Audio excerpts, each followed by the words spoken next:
kira-kira akan ada insentif di mana orang Indonesia lebih suka naruh uang dolar di sini dibanding di luar. Saya baru tahu juga bahwa ternyata setiap bulan banyak juga yang kirim ke luar negeri orang Indonesia. Uang-uangnya utamanya ke beberapa negara di kawasan sini.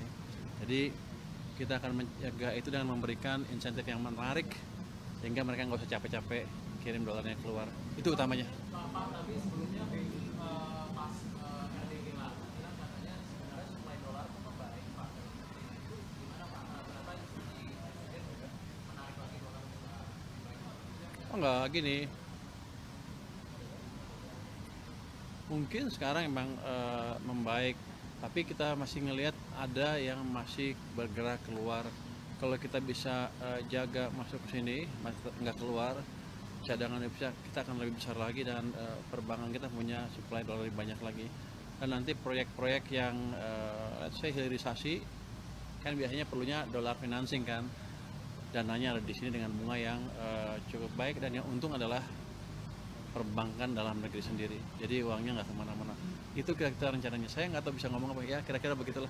Pak, masih soal RDG Pak, ini kan BI rate sama benchmark rate kan turun, Pak supaya masih masuk dari itu dari Bapak sendiri melihatnya dampaknya ke yield SPN kita bakal masih menarik ya sih Pak, kan di tahun depan saja porsi penerbitan SPN kan besar Pak ya.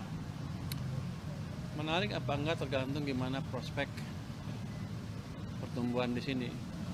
Jadi biasanya mereka masuk ke sini bukan hanya yield aja tapi juga mencari stabilitas. Walaupun yieldnya misalnya selisihnya lebih dikit dibanding di luar, tapi kalau betul-betul stabil dan ada potensi penguatan nilai tukar, kalau ekonominya bagus kan, ekonomi bagus, orang masuk ke sini nilai tukarnya akan membaik. Jadi ketika kita ciptakan prospek ekonomi yang bagus, asing akan cenderung masuk ke sini.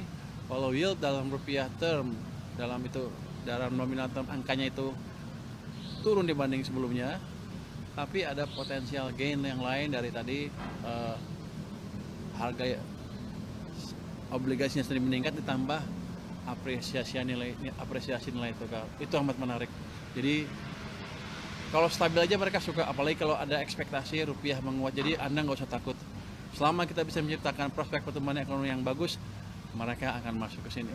Pak, defisit kan naik ya Pak yang 2026. Itu memang kenapa ya Pak alasannya? Karena belanja lebih tinggi.